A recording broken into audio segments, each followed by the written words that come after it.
Jasara Harja adalah badan usaha milik negara yang memiliki tanggung jawab sosial untuk memberikan perlindungan dasar bagi korban kecelakaan lalu lintas. Bisa dibilang Jasara Harja adalah bentuk nyata kehadiran negara dalam melindungi masyarakat dari risiko kecelakaan di jalan. Kali ini kita kedatangan tamu spesial, Bapak Alvin Syahrin, SSI MM, A3IK, CRMO, Kepala Kantor Wilayah PT Jasa Raharja Kalimantan Tengah. Pada podcast kali ini kita akan ngobrol seru nih Pak, soal bagaimana Jasara Harja terus hadir untuk melindungi masyarakat di wilayah Bumi Tambun Bungai. Bersama saya Anissa Baril Wahdah, inilah podcast Ruang Redaksi, mendengar, mengulas, dan menginspirasi. Selamat datang Pak Alvin. Terima kasih, selamat pagi. Baik, mungkin mendengar soal Jasara Harja, masyarakat sudah tidak asing lagi dengan lembaga atau badan ini ya. Tapi mungkin bisa lebih dirinci lagi sih Pak, jenis-jenis kecelakaan yang mungkin nantinya bisa masyarakat melakukan klaim asuransi kepada Jasara Harja. Baik, terima kasih Mbak Nisa untuk pertanyaannya. Sebelum saya masuk ke pertanyaan Mbak Nisa tadi, sedikit boleh saya menjelaskan ya terkait dengan bidang tugasnya Jasara Harja ataupun tugas pokok dan fungsinya Jasara Harja. Tadi disampaikan di awal bahwa Jasara Harja adalah salah satu badan usaha milik negara. Yang kami ini Jasara Harja ditugaskan oleh pemerintah ya untuk mengemban amanah Undang-Undang Nomor 33 dan 34 tahun 1964. Apa itu aja fungsi dan tugasnya? Yang pertama adalah memberikan santunan. Tugasnya yang pertama memberikan santunan kepada masyarakat yang mengalami kecelakaan sesuai dengan program asuransi kecelakaan penumpang umum maupun lalu lintas jalan. Itu yang pertama. Kemudian tugas yang kedua adalah menghimpun dan mengelola dana dari masyarakat guna pemberian kepada masyarakat atas hak santunan yang nanti bila terjadi kecelakaan. Jadi dua tugas itu yang paling utama dilakukan oleh Jasara Harja. Nah kemudian kalau bicara kecelakaan tadi ditanyakan bahwa kecelakaan yang seperti apa gitu ya, kecelakaan siapa. Jadi ada dua jenis kecelakaan sebetulnya gitu yang dijamin oleh Jasara Harja. Ada yang kecelakaan di luar jaminan, ada juga kecelakaan yang dalam jaminan. Kita bicara yang dalam jaminan dulu ya. Nah, dalam jaminan ini adalah yang pertama kecelakaan yang melibatkan dua kendaraan atau lebih. Gitu ya, kecelakaan di darat contohnya antara motor dengan motor dengan mobil ya. Maka untuk korban yang berada di luar kendaraan penyebab bisa dijamin oleh ruang lingkup Jasara Harja. Nah kemudian pejalan kaki yang menyeberang, melintas, ditabrak oleh sepeda motor, ditabrak oleh mobil misalnya, atau bahkan ditabrak kalau mungkin di Jawa atau di mana yang ada perlintasan kereta api ya, nah, maka itu juga bisa dijamin oleh Jasara Harja. Nah kemudian ada juga kecelakaan yang dialami oleh alat angkutan umum, gitu ya. Alat angkutan umum ini juga bila terjadi kecelakaan seluruh penumpang dan awak pengemudi awak angkutannya juga dijamin oleh Jasara Harja. Ini semua dalam jaminan. Nah kemudian bagaimana dengan yang di luar jaminan gitu ya. Yang di luar jaminan yang pertama, bila kecelakaan itu adalah kecelakaan tunggal atau out of control gitu ya. Misalnya kecelakaan naik sepeda motor jatuh sendiri, terselip atau menabrak pohon, menabrak tembok gitu ya. Yang mungkin sering kita lihat masyarakat yang kemudian terselip, jatuh sendiri, maka itu di luar jaminan Jasara Harja. Nah, tetapi bila kecelakaan tunggal dialami alat angkutan umum ya seperti bus tadi ya, kereta api, kemudian kapal laut maupun sampai dengan pesawat udara, bila terjadi kecelakaan tunggal semuanya juga masih dalam jaminan karena seluruh penumpangnya sudah mengiur ya, dalam setiap karcisnya itu ada komponen iuran wajib. Nah, itu. Itu jadi jenis kecelakaan yang dalam jaminan dan di luar jaminan jasara harja. Di luar jaminan. Oke. Iya. Pak, tadi ada disebutkan kalau misalkan kecelakaan tunggal itu kan tidak bisa klaim ke jasara harja. Tapi kalau korban dari kecelakaan tunggal, misalkan nih tadi kan nabrak pohon, terus di pohon tuh mungkin ada orang nih, kemudian yang nabraknya tidak bisa klaim karena kecelakaan tunggal. Nah, korban yang menjadi kecelakaan itu bisa klaim, Pak, ya? Ya, seperti tadi yang saya bilang, misalnya motor menabrak pesepeda atau pejalan kaki, maka pejalan kakinya bisa dijamin. Motornya tidak. Motornya tidak. Korban dari Iya, motor karena tidak. motor tadi lawannya pejalan kaki, bukan sepeda motor juga ataupun kendaraan bermotor lainnya. Oke. Begitu. Jadi yang dijamin adalah kendaraan ataupun korban yang berada di luar kendaraan penyebab.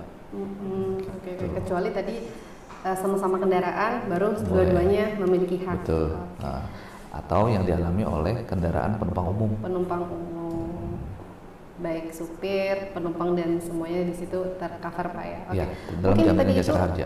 Nggih, itu adalah jenis kecelakaannya, Pak. Kalau jenis santunannya sendiri, Pak, jenis santunan. nggih. Baik. Di jasara harja untuk jenis santunannya ya dan besarannya tentunya kan ditetapkan oleh Peraturan Menteri Keuangan saat ini, Peraturan Menteri Keuangan nomor 15 dan 16 PMK 010 2017 yang terakhir ya. 2017 itu ditetapkan besaran sumbangan wajib, iuran wajib maupun sampai dengan besaran santunan.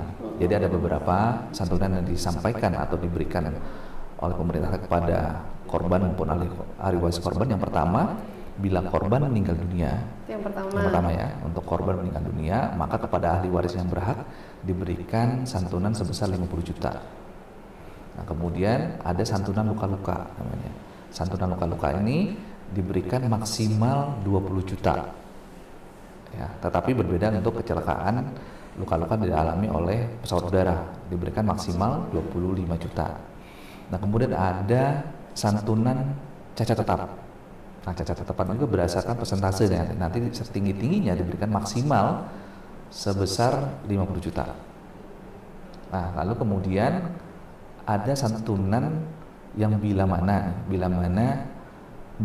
korban meninggal dunia, ahli warisnya tidak ada, tidak memiliki ahli waris. Maka kepada pihak yang menyelenggarakan penguburannya diberikan bantuan sebesar 4 juta rupiah. Pihak Betul. yang membantu penguburan. Betul, membantu penguburan. Nah, lalu ada manfaat tambahan yang diberikan pemerintah pada tahun 2017 melalui Peraturan Menteri Keuangan tadi, yaitu adalah memberikan manfaat untuk biaya P3K maksimal 1 juta dan ambulans sebesar 500.000 rupiah. Itu jenisnya. Pak, tadi ada kalimat maksimal. Iya. Berarti ini jenis lukanya juga tergantung, Pak, ya, sampai bisa klaim 20 juta itu. Misalkan nih kecelakaan cuma lecet dikit, bisa nggak, Pak, gitu? Bisa. Oh, Bisa. bisa. Dari mulai lecet sedikit atau kita bilang luka ringan lah ya. Luka ringan, luka sedang, luka berat sampai dengan luka berat bisa dijamin, tetapi dibatasi dengan plafon maksimal tadi berdasarkan peraturan Menteri Keuangannya hanya sebesar maksimal 20 juta gitu. Oke. Ya, siapa tahu nih buat para peserta atau yang lagi nonton live ini, Iya. Pak, ya. Tapi nauzubillahi min dzalik, semoga Jangan tidak sampai. terjadi apa-apa, Iya. Pak, ya. Cuma itu adalah edukasi bahwa masyarakat boleh loh mengajukan klaim dengan luka ringan pun bisa diajukan. Oke. Iya. Mungkin gimana sih, Pak, cara mengajukan klaim itu ke jasara harja? Ya, untuk mengajukan klaim ya, biasa kalau di dunia asuransi kan ada pengajuan klaim ya. Iya. Jadi jasara harja itu saat ini ya kami sudah membuat sebuah ekosistem pelayanan santunan atau ekosistem penjaminan gitu ya, melalui digital smart society lah kita bisa bicara seperti itu. Jadi gunanya apa? Gunanya memudahkan masyarakat ketika terjadi kecelakaan itu nggak perlu repot gitu ya. Nah, maka jasara harja sebagai contoh, di jasara harja Kalimantan Tengah ini kita sudah bekerja sama dengan 26 rumah sakit di seluruh Kalimantan Tengah. Termasuk di Palangkaraya sendiri ada 9 rumah sakit yang sudah kita kerjasamakan. Nah, syarat utamanya ada apa gitu ya?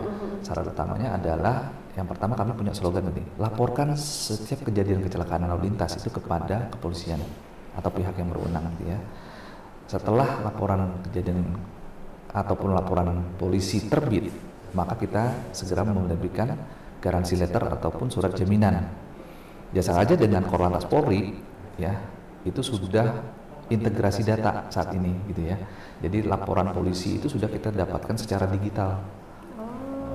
Jadi sudah bentuknya ada laporan digital, sudah diterima oleh sistem Jasa Raja. Jasa Raja segera membuat garansi letter diberikan kepada rumah sakit untuk segera melakukan perawatan dan pengobatan kepada pasien, sehingga masyarakat tidak perlu mengeluarkan uang. Yang penting yang pertama adalah syaratnya adalah tadi melaporkan kejadiannya kepada kepolisian. Selanjutnya Jasa Raja yang bekerja. Kayak misalkan berkas-berkas habis sekian di rumah sakit itu tidak perlu dilampirkan ya Pak ya? Nanti rumah sakit yang akan melampirkan ataupun mengajukan. Jadi saat ini Jasa Raja sudah banyak melakukan transformasi ya. Salah satunya adalah membuat sistem yang terintegrasi dengan rumah sakit yang kita namakan JR Care. Nah, jadi JR Care ini merupakan ya bentuk kerjasama dengan rumah sakit sebagai jendelanya komunikasi dengan rumah sakit, mulai dari proses penjaminan, sampai dengan proses pengajuan penggantian biaya rawatan namanya kan, penggantian biaya rawatan yang sudah dilakukan rumah sakit kepada pasien tadi untuk diajukan kepada Jasa Harja melalui JR Care tadi. Nah kemudian dari JR Care tadi gitu untuk setiap biaya atau setiap tindakan, obat, alat kesehatan dan seterusnya itu akan dilakukan verifikasi. Saat ini Jasa Harja sudah membuat standarisasi layanan mutu ya kepada seluruh pasien, seluruh korban kecelakaan di seluruh Indonesia. Melalui apa? Melalui formularium kompendium medis Jasa Harja atau kita kenal dengan DC FKMN JR Diagnosis Cedera Formularium Kompendium Medis Jasa Harja. Nah itulah isinya adalah standarisasi obat-obat dan alat kesehatan maupun tindakan yang dilakukan kepada pasien ataupun korban di rumah sakit. Nah dari itu dilakukan verifikasi, kemudian biaya yang ditagihkan kepada Jasa Harja sebagai penggantian biaya rawatan, maka akan dilakukan verifikasi oleh sistem JR tadi melalui DCFKMN JR. Hasil dari verifikasi tersebut kemudian kita serahkan kembali kepada rumah sakit melalui transfer biaya penggantian tersebut gitu dengan setinggi-tingginya dengan batas maksimal. Nah itu ini kan santunan Pak ya, beda kalau misalkan mungkin BPJS Ketenagakerjaan itu kan mengklaim sesuai dengan apa yang dikeluarkan oleh rumah sakit sebagai pengganti biaya mereka yang kecelakaan. Nah kalau santunan dari Jasa Harja ini apakah ada batas, misalkan dia kecelakaan kemudian sudah bayar pribadi kemudian baru melapor ke Jasa Harja seperti itu baru santunannya cair, atau memang saat terjadi kecelakaan kemudian seluruh biaya yang dibutuhkan oleh rumah sakit itu dibayarkan oleh Jasa Harja Pak? Iya, jadi begini, bisa saja pada saat kejadian ada pertolongan pertama yang kemudian bisa saja belum melaporkan kejadian itu ke kepolisian gitu ya. Jadi belum terbit laporan polisi sehingga kita belum bisa menerbitkan garansi letter. Maka masyarakat di dalam vaskes pertama katakanlah gitu ya, di puskesmas muncul biaya P3K sementara gitu kan ya, dikeluarkan biaya katakanlah 1 juta misalnya seperti itu. Nah kemudian dirujuk ke rumah sakit, misalnya di sini ada rumah sakit umum gitu ya, dirujuk ke sana. Nah kemudian dari sana sudah terbit laporan polisi, Jasa Harja memberikan jaminan tadi gitu kan ya, berupa garansi letter. Nah tetapi masyarakat tadi hak santunannya untuk bisa menagihkan biaya yang sudah dikeluarkan pada saat di vaskes pertama boleh saja, sepanjang memang nanti plafon yang sampai dengan 20 juta tadi atau batas maksimal biaya rawatan yang ditentukan oleh peraturan Menteri Keuangan ini belum habis gitu ya. Kalau belum habis, misalkan katakanlah di rumah sakit umum tadi atau rumah sakit lainnya muncul biaya ataupun selesai biaya perawatan sebesar 15 juta gitu ya. Nah kemudian 1 juta tadi di vaskes pertama, maka bisa dilakukan reimbursement ke Jasa Harja secara langsung tanpa melalui rumah sakit. Kalau rumah sakit kan sudah tidak perlu mengeluarkan uang, tapi sudah melalui proses penjaminan melalui garansi letter tersebut gitu. Ini bicara klaim asuransi dari Jasa Harja Pak, dari selama 2025 ini dari Januari sampai November atau Oktober berapa yang sudah disalurkan oleh Jasa Harja Pak? Ya, kalau berdasarkan data penyerahan santunan Jasa Harja wilayah Kalimantan Tengah khususnya itu dari Januari sampai dengan Oktober 2025 ada sedikit peningkatan santunan ya. Jadi tahun ini sampai dengan Oktober itu kita sudah menyerahkan sebesar 17,4 miliar. 17,4 miliar dan ini naik sekitar 2,5% dari tahun lalu periode yang sama ya. Nah naiknya ini sebetulnya kalau bicara kejadian kecelakaan menurun sebetulnya, tetapi yang meningkat adalah fatalitasnya, korban yang meninggal dunia maupun fatalitas korban yang luka berat ya. Itu yang sebetulnya mengalami peningkatan. Sehingga berdampak juga jumlah klien. Jadi sehingga jumlah santunan tadi lebih besar gitu ya. Secara kejadian sudah menurun gitu ya, dan ini juga kami apresiasi kepada pihak kepolisian yang selama ini juga membantu ya dan ikut aktif di dalam peran sertanya menjaga ataupun mengedukasikan keselamatan berlalu lintas. Gitu. Mungkin kalau kita bicara Jasara Harja soal asuransi santunan, mungkin dari pajak Pak ya, sudah kita ketahui dari pajak. Mungkin dana-dana yang diberikan santunan itu apakah murni dari pajak atau ada dana-dana lain yang dihimpun oleh Jasara Harja? Baik, sebagaimana tadi ya, salah satu tugas Jasara Harja ya, tugas kedua adalah menghimpun dan mengolah dana tadi ya. Nah, menghimpun dana dari masyarakat tadi ya, ada dua sumber utama gitu ya. Yang pertama melalui penumpang ya, penumpang alat angkutan umum yang resmi tentunya ya, penumpang bis, penumpang kereta api ya, penumpang kapal laut, yang penumpang yang mau bayar tiketnya, penumpang travel gitu ya, tentunya yang berizin. Maka di dalam ongkos setiap karcisnya itu ada komponen namanya iuran wajib, dan besarannya pun berbeda-beda. Sebagai contoh, misalnya pesawat udara itu diberikan atau dikenakan iuran wajib sebesar 5.000 gitu ya. Nah kemudian kapal laut tergantung dengan ongkosnya berapa ya, misalnya di atas 2.000 di atas 25.000 dikenakan iuran sebesar 2.000. Nah tetapi ada juga yang misalnya kendaraan bermotor umum di darat seperti bus gitu ya, travel, itu setiap penumpangnya hanya membayar iuran wajib sebesar 60 perak saja. 60 perak. Nggak sampai 100 perak. Nggak nyampe, uangnya pun sudah nggak ada. Uangnya sudah ada. Apalagi nanti kalau 1.000 udah jadi Rp1 Pak. Oh ya, itu makanya udah. Nanti perubahan lagi berarti peraturan Menteri Keuangannya. Nah kemudian tapi ada juga yang nggak membayar untuk penumpang alat angkutan umum tersebut. Contoh angkot.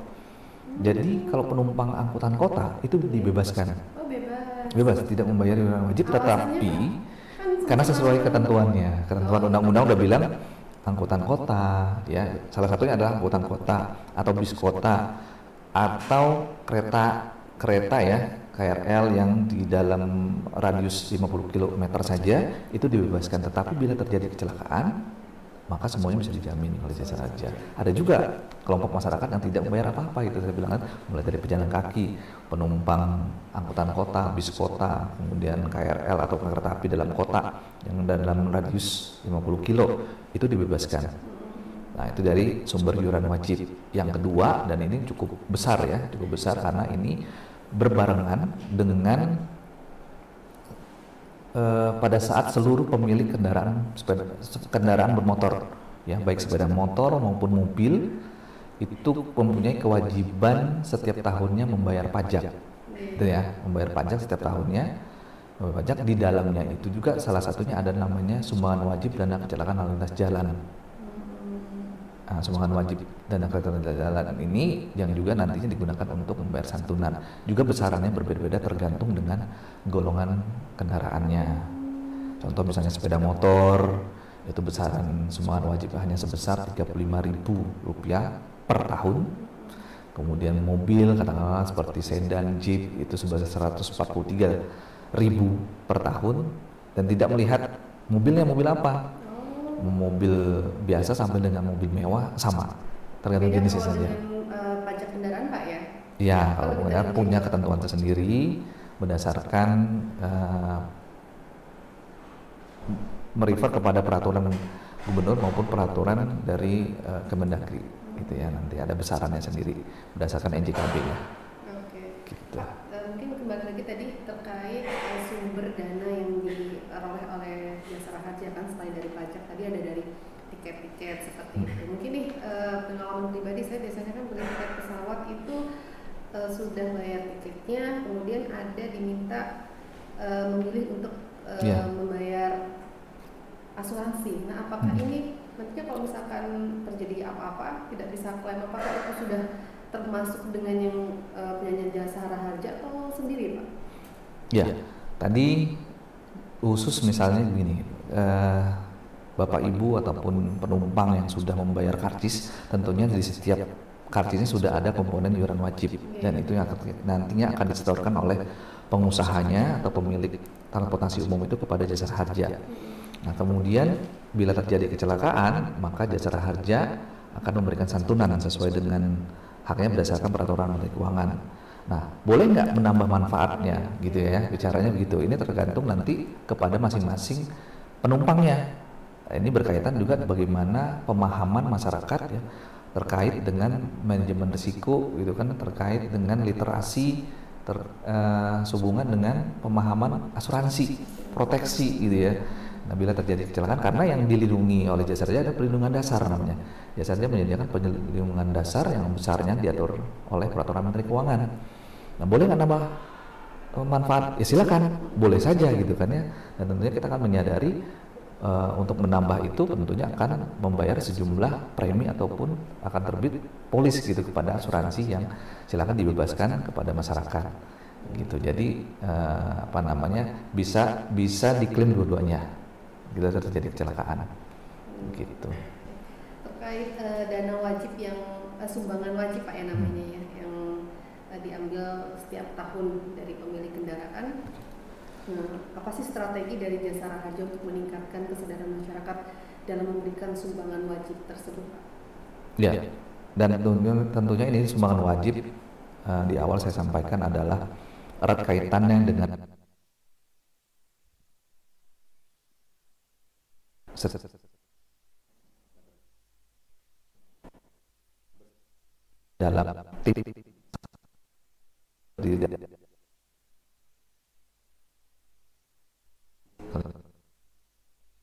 dan jasa harja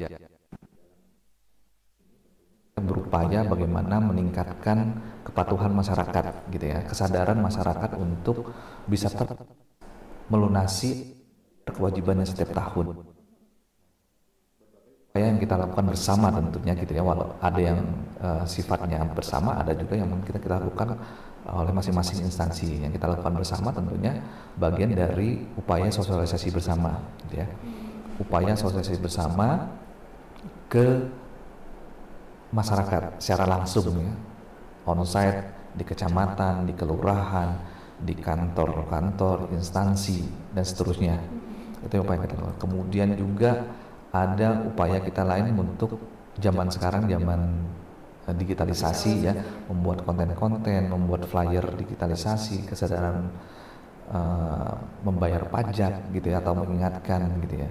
Nah, kemudian ada lagi yang mungkin sekarang ini ya, saat ini masih berlangsung, karena kita melihat masih banyak masyarakat kita yang belum gitu ya, belum melaksanakan kewajibannya. Nah, sehingga terjadi tunggakan ya, tunggakan yang cukup besar menjadi berat gitu ya. Nah, saat ini pemerintah Provinsi Kalimantan Tengah ya, dalam hal ini melalui Bapenda dan Jasara Harja, kita membuat program semacam relaksasi atau pemutihan ya kan, untuk membebaskan denda maupun pokok tunggakan gitu ya, yang saat ini berlangsung dari tanggal 23 Juni kemarin sampai dengan akhir Desember nanti, 31 Desember.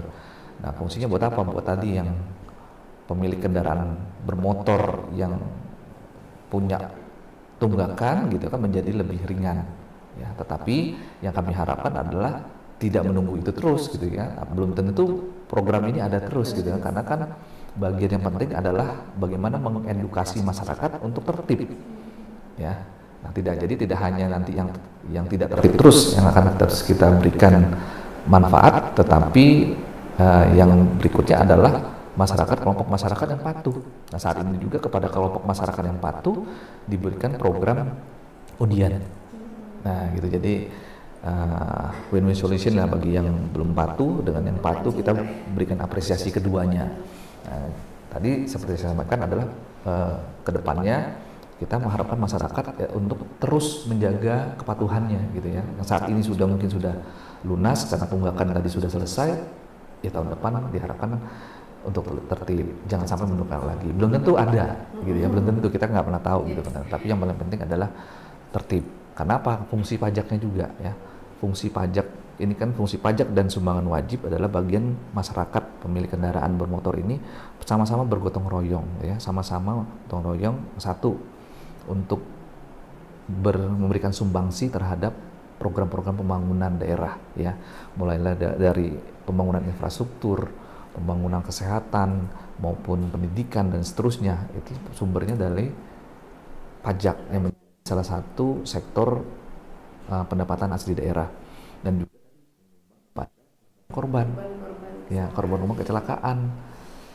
Bila terjadi kecelakaan lalu lintas, maka kepada korban itu diberikan santunan gitu kan. Kan ada tuh yang tidak membayar, tadi saya bilang tadi kan, yang sepeda motor, sepeda kumbang gitu kan ya, ditabrak, pejalan kaki ditabrak kan nggak bayar. Maka dari si sepeda yang sudah bayar, motor yang sudah bayar, berikan sumbangan, namanya sumbangan.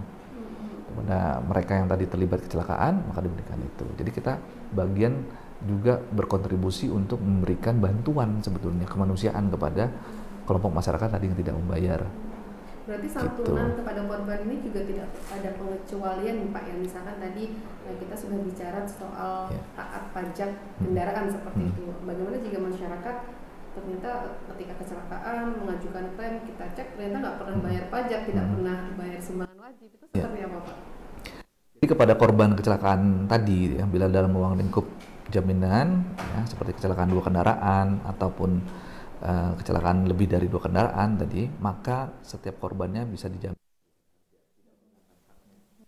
pun ya, kewajiban tetap ingatkan, kita himbau, bahkan kita perlu membuat komitmen gitu untuk bisa dapat melunasi kewajibannya gitu ya. Dan apabila misalnya gitu yang belum sudah habis, nanti kan kepatuhan ataupun penegakan hukum yang akan dilakukan oleh pihak kepolisian. Tetapi hak santunannya tidak tidak mengurangi gitu ya, artinya tetap mendapatkan santunan dari jasar harja. Yang penting adalah komitmennya nanti bisa ikut dilunasi gitu. Dan sebagai data ya, dan jujur saja boleh kami sampaikan pada kesempatan ini Mbak, cukup banyak kendaraan yang terlibat, bahkan itu kurang dari 50%-nya itu belum melunasi pajaknya yang terlibat kecelakaan ya. Jadi mungkin ini erat kaitannya antara, kita bisa bicara apakah dari yang kurang tertib ya, mohon maaf ya, dan tertib melakukan administrasi ya kewajibannya dengan terlibat kecelakaan. Nah mungkin perlu korelasi depannya, apakah saja gitu kan, kecelakaan dimulai dari pelanggaran. Sudah sering mendengar pasti slogan, kecelakaan terjadi karena ada pelanggaran, ya kan? Pelanggaran, dan rata-rata pelanggaran itu hampir sekitar 80% terjadi pelanggaran, gitu ya. Dan sebagai contoh atau sebagai data yang perlu kami sampaikan juga sebagai analisisnya adalah penyebab ataupun faktor utama terjadi kecelakaan itu juga didominasi oleh faktor manusianya. 61% bahkan itu faktor manusianya, orangnya ya, mulai dari kesiapannya ya, kemampuan ya, termasuk kemampuan kan diuji gitu kan, sudah memiliki surat izin atau kendaraannya sendiri ya, kendaraannya apakah sudah lunas pajaknya gitu kan ya. Nah, itu menjadi menarik ketika kita bisa cari korelasi antara tadi apakah yang belum tertib ini dengan terlibat kecelakaan berbanding lurus gitu kan ya. Nyatanya seperti itu. Apalagi Bapak sampaikan tadi bahwa tingkat fatalitas kecelakaan di Kalimantan Tengah meningkat Pak. Apa sih Pak yang mau disampaikan kepada masyarakat terkait keselamatan berlalu lintas ini Pak? Iya, tentunya keselamatan lalu lintas ini yang kami harapkan ya. Mungkin banyak orang ataupun masyarakat yang masih merasa kecelakaan ini adalah takdir gitu ya. Ya betul, semua pasti akan kembali kepada keputusan yang di atas gitu ya. Tetapi kecelakaan ini bagian juga dari bagaimana kita memitigasi risiko. Semua orang punya risiko di jalan. Setiap pengendara, pengguna jalan punya risiko di jalan. Terjadi kecelakaan tersebut, ya. Kecelakaan sebab orang lain. Nah, untuk itu maka kami dari Jasa Harja tentunya berpesan kepada seluruh masyarakat pengguna jalan, pengguna kendaraan tentunya betul-betul sadar gitu, berlalu lintas yang berkeselamatan. Caranya diri sendiri dulu, ya, mulai mematuhi peraturan, ya, menyiapkan kendaraannya, memeriksa kesehatan kendaraannya gitu ya, dengan kondisi kendaraan apakah layak atau tidak, secara administrasinya sudah baik, sudah tertib atau belum. Lanjut lagi ke orangnya gitu ya, orangnya kondisinya oke nggak gitu ya, sehatkah atau tidak, atau ngantuk atau kurang istirahat, sehingga itu banyak kejadian yang mungkin kurang konsentrasi, micro sleep, itu kejadian-kejadian yang sering terjadi yang menyebabkan kecelakaan, ya, keadaan sehat atau tidak. Nah, itu kembali masyarakat dan juga mematuhi paham rambu-rambu gitu ya, paham hak masing-masing pengguna jalan gitu ya. Nah, cukup besar juga kejadian di Kalimantan Tengah ini, kejadian yang tabrakan depan-depan gitu ya, karena mungkin melihat jalannya Kalimantan ini kan lurus gitu kan, ya lurus, panjang gitu, jadi seringnya mungkin melampaui kecepatan standar yang ditetapkan, kemudian mengambil jalur, ya, jalur lain sehingga melebar gitu, bisa terjadi kecelakaan. Nah, artinya kan itu sudah bagian mulai dari kesadaran ataupun paham berlalu lintas yang baik gitu kan, sampai dengan mental, pengennya ngebut saja ataupun kecepatan tinggi, itu bagian dari mental gitu ya. Nah, jadi kami berpesan sekali lagi, betul-betul menyadari bahwa mengutamakan keselamatan, ya. Mulai dari kita dulu, mulai dari menggunakan helm misalnya tadi kan, menggunakan helm yang ber-SNI tentunya, dan kemudian mengingatkan juga lingkungan kecil kita, dari keluarga, tetangga, saudara, semuanya harus mulai dari kita, karena keselamatan ini atau budaya keselamatan ini adalah tanggung jawab kita bersama, ya, tanggung jawab bersama untuk meningkatkan budaya patuh berlalu lintas yang berkeselamatan. Gitu. Baik Pak, mungkin tahun ini kami mendengar ada beberapa program digitalisasi oleh Jasa Harja, dan khususnya di Kalimantan Tengah ada program Huma Betang, betul Pak ya? Nah, mungkin ada program apa-apa saja Pak di Kalimantan Tengah tahun ini, dan bagaimana efektivitas program-program itu sudah dilaksanakan? Ya, kalau bicara program Huma Betang tadi ya, kemarin beberapa waktu yang diresmikan oleh Gubernur ya, dan itu merupakan transformasi digital yang dilakukan oleh tim pembina Samsat ya, dalam rangka memudahkan masyarakat pemilik kendaraan bermotor ini melunasi atau membayar pajak kendaraannya. Gitu. Karena kita sadari bahwa di zaman digitalisasi ini tentunya semua maunya mudah, cepat, dan transparan. Dengan cara apa? Dengan ada di tangan semua, ya, melalui gadget atau aplikasi mobile, semua bisa diwujudkan untuk kemudahan itu. Maka tim pembina Samsat yang melalui Ditlantas Polda Kalteng, Badan Pendapatan Daerah Provinsi Kalimantan Tengah, dan Jasa Harja itu membuat terobosan mobile aplikasi Huma Betang. Jadi seluruh masyarakat bisa menggunakan aplikasi itu untuk kemudahan membayar pajaknya.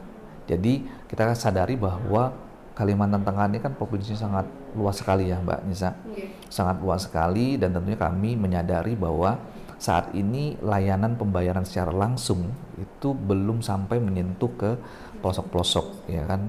Baru banyak mungkin ada di samsat-samsat di perkotaan atau paling jauh di kecamatan, ya, dan itu pun belum semua, dan beberapa yang mobile seperti layanan samsat keliling gitu ya. Dan juga ada di beberapa di mall pelayanan publik, tapi tentunya itu kan melayani masyarakat yang di perkotaan, ya, ataupun yang masih di kecamatan yang lebih dekat dengan layanan ataupun payment point seperti itu. Kita bagaimana dengan teman-teman ataupun masyarakat yang jauh di daerah yang barangkali sebetulnya bukan tidak mau membayar, ya, tapi karena kesulitan saja mau bayarnya di mana, maka hadirnya seperti itu. Nah, nanti ke depan juga ya, mungkin tidak mendahului tim pembina Samsat, kita akan juga memudahkan yang lain gitu ya. Misalnya akan menempatkan semacam mesin layanan sendiri gitu ya. Layanan mandiri nanti akan kita coba apakah bisa sampai dengan ke pedesaan maupun sampai ke lurahan. Ada namanya Epahari Samandiai nanti. Nah, itu juga membantu masyarakat tadi. Nah, kita selain itu kita akan coba juga bekerja dengan tentunya dengan yang lain ya, apakah pihak perbankan ataupun dengan layanan pembayaran lainnya. Itu dalam kita coba untuk membuat program seperti itu. Sementara ini yang langsung bisa dimanfaatkan masyarakat adalah Humabetang, aplikasi Humabetang tersebut. Nah, kemudian yang sudah ada juga ada namanya Samsat Digital yang merupakan inovasi ataupun aplikasi yang dibuat oleh Korlantas dan ini sudah bisa digunakan oleh masyarakat seluruh Indonesia. Seperti itu. Oke. Mungkin selain digitalisasi Pak, apa sih pendekatan sosial yang benar-benar menyentuh masyarakat dalam memberikan sosialisasi terkait yang ada di Jasara Harja sendiri Pak? Ya, tentunya di Jasara Harja ya, tadi kami tidak hanya melakukan edukasi yang mungkin melalui digitalisasi ya, tetapi diperlukan edukasi yang langsung ke masyarakat. Banyak kegiatan yang menurut kami bisa berkontribusi ya, karena sebetulnya di Jasara Harja tugas utamanya adalah yang pertama adalah memberikan santunan ya, tetapi tidak hanya santunan aja yang mau kami berikan kontribusi kepada masyarakat Kalteng khususnya. Bagaimana upaya kita juga untuk menjaga keselamatan, itu yang paling penting gitu ya. Nah, menjaga keselamatan ini adalah juga menjadi tugas bersama, terutama sebagaimana amanah dalam Undang-Undang RUNK yang baru itu, ada Rencana Umum Nasional Keselamatan Transportasi ya, ada 5 pilar gitu ya, ada 5 pilar yang ada sistem yang berkeselamatan, kemudian ada jalan yang berkeselamatan, kemudian ada kendaraan yang berkeselamatan, pengendaraan berkeselamatan, dan penanganan pasca kecelakaan. Jasara Harja itu di penanganan pasca kecelakaan yang bersama Kementerian Kesehatan dan Rumah Sakit. Nah, kita mencoba untuk masuk di berbagai pilar ini gitu ya.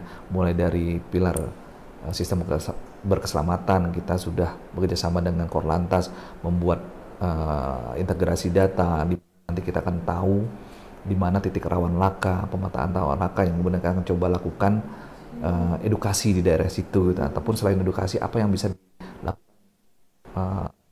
sesuai dengan tugas dan fungsinya stakeholder ya.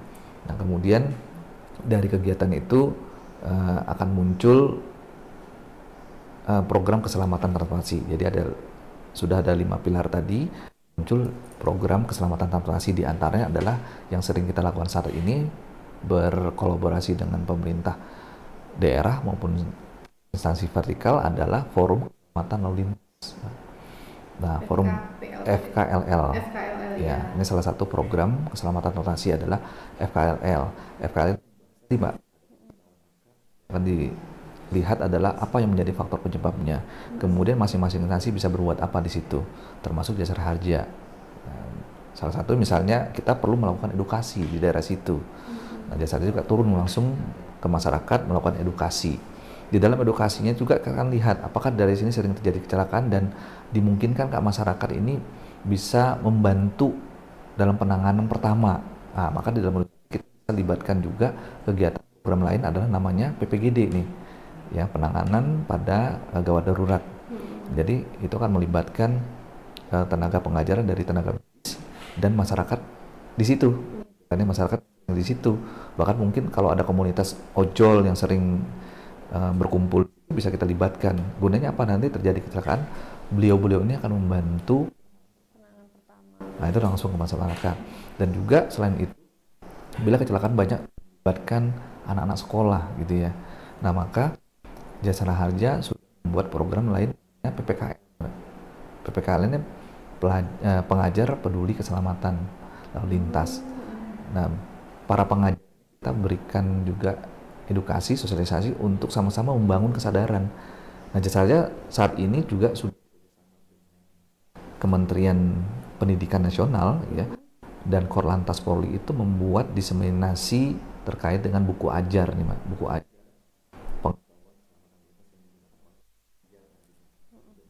keselamatan mulai dari besar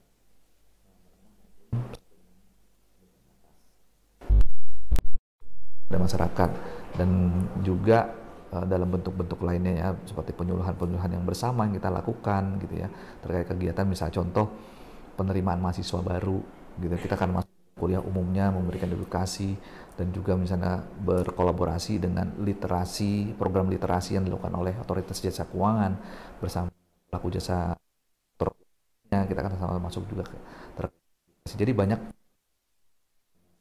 untuk masuk kepada masyarakat. Dan ada yang adalah bentuk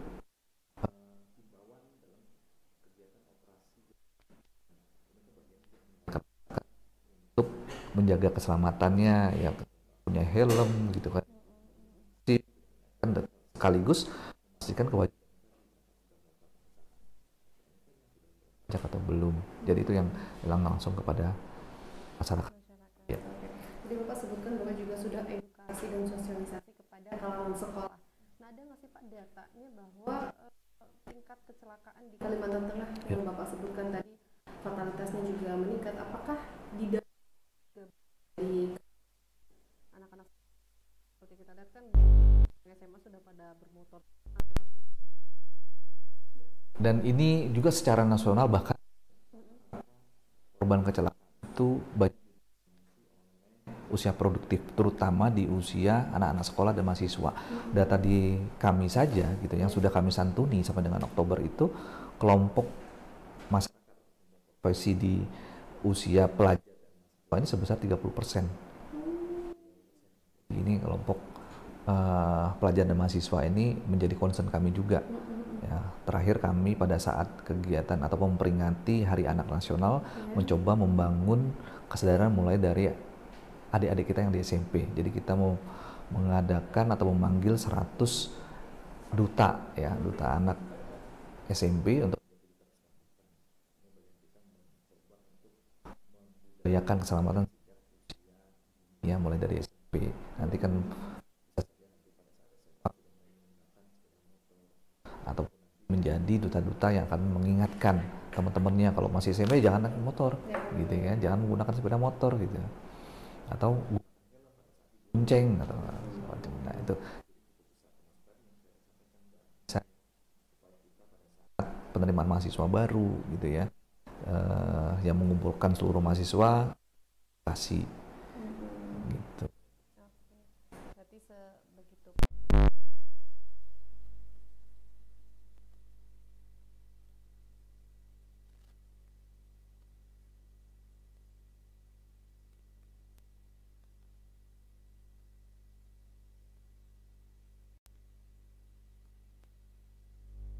Karena ini menarik ya, kan kelompok profesi tadi kan cukup besar di lingkungan adik-adik pelajar maupun mahasiswa, dan jasa raja saat ini juga sudah memiliki aplikasi JR Safety Route. Nah, merupakan ini pendekatan digitalisasi ya. Mudah-mudahan dengan adik-adik kita di usia pelajar maupun mahasiswa menggunakan aplikasi itu bisa teredukasi terkait dengan bagaimana gitu ya. Nah, itu bisa diunduh nanti di Play Store. Mudah-mudahan nanti bisa dimanfaatkan untuk mengedukasi kita gitu, bagaimana dengan baik gitu kan. Nah, harapan ya,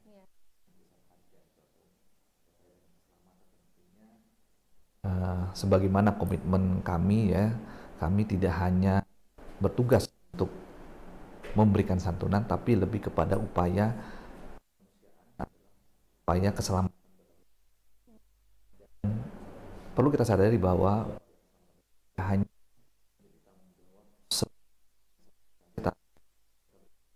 ya, semuanya, kita semua stakeholder, semua kelompok masyarakat bertanggung jawab atas keselamatan lalu lintas. Karena apa? Satu nyawa saja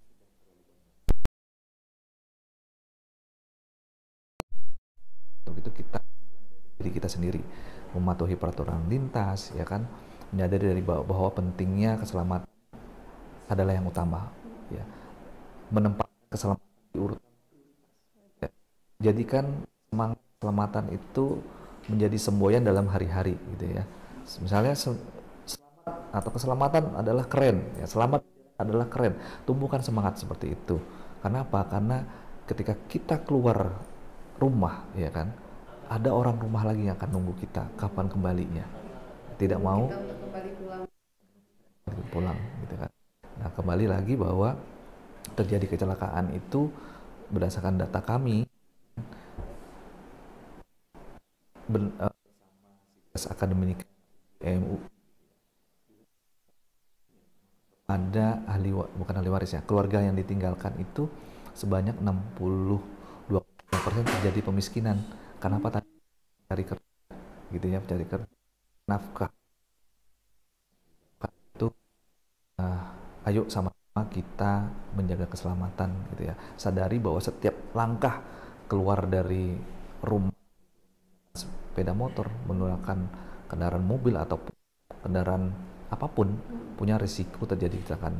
Mari sama-sama kita bangun kesadaran itu untuk tertib berlalu lintas, menjaga keselamatan lalu lintas, tidak hanya diri kita, juga menjaga keselamatan orang lain, orang yang kita cintai. Seperti itu.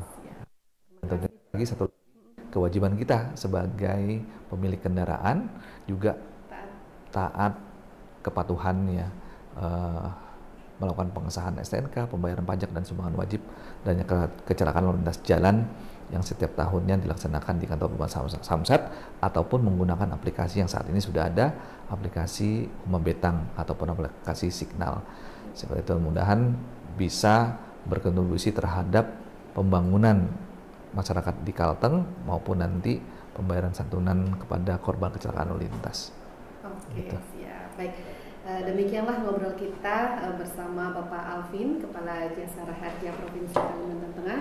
Dari sini kita paham bahwa membayar pajak sangatlah penting dan juga pentingnya kita menjaga diri untuk keselamatan kita dalam berlalu lintas. Saya Anissa Banduwadah undur diri dan terima kasih. Terima kasih. Karena saya